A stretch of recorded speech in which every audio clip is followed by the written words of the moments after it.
अस्सलाम वालेकुम रहमतुल्लाह। दोस्तों, वेलकम टू माय चैनल। अच्छा जी, जितने भी लोग दिसंबर के महीने में पाकिस्तान, इंडिया, बांग्लादेश, यूएई, पूरी दुनिया से कहीं से भी ओमान सफ़र करना चाह रहे हैं, ये वीडियो उनके लिए बहुत इंपॉर्टेंट है। क्यों इंपॉर्टेंट है? क्योंकि सर्कुलर्स सीएए का शाया किया गया है और उसके अंदर कुछ चीज़ें क्लैरिफाई की गई हैं। उसमें ज़्यादा जिक्र इन ममालिक के बारे में तो नहीं है, लेकिन उन ममालिक के बारे में ज़रूर है कि जिनके बारे में अक्सर नहीं होता। तो इसका ये मतलब है कि अगर उन ममालिक के बारे में है जिनका अक्सर नहीं होता, लाइक यूएई के बारे में बेसिकली ये, तो बाय डिफ़ॉल्ट आप लोग जितने भी पाकिस्तान, इंडिया, बांग्लादेश से ट्रैवल कर रहे हो उनको समझ लेना चाहिए कि अब मामलात कुछ और तरफ जा रहे हैं। जितने भी पैसेंजर्स नेशनल जो हैं यूएई के और ओमान के, अगर वो यूएई और ओमान के बीच में ट्रैवल कर रहे हैं तो उनको ई मुशरिफ के अंदर अपना अप्रूव्ड वैक्सीनेशन और जो पीसीआर है जिसकी मुद्दत 14 दिन है वो दिखाना पड़ेगा।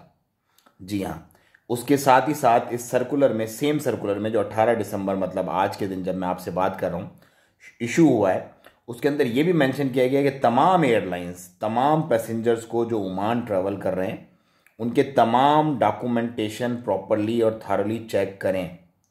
जितने भी सर्कुलर्स इशू हुए हैं डिफरेंट डिफरेंट डेट्स पे, डिफरेंट डिफरेंट सुप्रीम कमेटी के सर्कुलर्स इशू हुए हैं, उन सर्कुलर्स की रोशनी में, यानी कि अगर आपकी वैक्सीनेशन नहीं है तो आपका क्वारंटाइन का बुकिंग यहाँ का होना चाहिए लाजमी। अगर आपका एक डोज भी लगा हुआ है तो भी आपकी बुकिंग क्वारंटाइन की यहाँ पर, और यहाँ पर जो पीसीआर आपने उतरते ही एयरपोर्ट पे करवाना है उसकी बुकिंग होनी चाहिए लाजमी आपके पास। ये तमाम लोग अच्छे तरीके से सुने, क्योंकि अब इस पर सख्ती से अमल होने वाला है।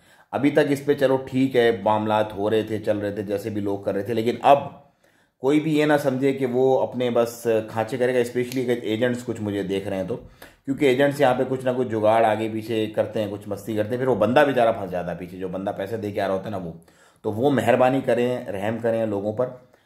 अगर आपकी दोनों डोजेज हुई हुई हैं तो आपने सिंपल वो जो ई मुशरिफ के अंदर अपडेट करते हैं आपका पीसीआर टेस्ट, और पीसीआर टेस्ट आपने क्यूआर कोड वाला लेना है। बहुत सारी ऐसी लैब्स हैं जिनमें क्यूआर कोड नहीं मिलता, क्यूआर कोड वाला ही आपने पीसीआर टेस्ट लेना, दूसरा पीसीआर टेस्ट नहीं लेना, वरना आपको परेशानी होगी। अब आप आने वाले दिनों में देखेंगे बहुत सारे लोगों की कंप्लेन होगी, यार हमें ऑफलोड कर दिया गया, हमें बोर्डिंग पास नहीं इशू हो रहे, हमारा तो सब कुछ सही था। वो शोर मचाएंगे, लेकिन कहीं ना कुछ डंडी मारी हुई होगी उसने, उसकी वजह से, क्योंकि अब सख्ती से चेकिंग करेंगी एयरलाइंस। तो अब ये मामला अब आप देखने में आएंगे, क्योंकि ओमिक्रॉन आपको पता है वो फैल रहा है, उसकी वजह से थोड़े से स्ट्रिक्ट मेजर्स जो हैं वो अब लिए जा रहे हैं दोबारा से, सल्तनत ऑफ ओमान में भी पूरी दुनिया के साथ साथ। तो ये एक अपडेट थी, मैंने थोड़ी कम बताई, आप इसको थोड़ा सा ज़्यादा समझिएगा अपनी अक्लो फहम को लगा करके, और दूसरे भी लोगों को बताइएगा ताकि वो भी परेशानी से बच सकें। चैनल को सब्सक्राइब करें, वीडियो को ज़्यादा से ज़्यादा शेयर करें। मज़ीद अपडेट्स इंशाल्लाह मैं आपके साथ शेयर करता रहूँगा इसी मद में, इसी मतन में। दुआओं में याद रखें। अस्सलाम वालेकुम रहमतुल्लाह।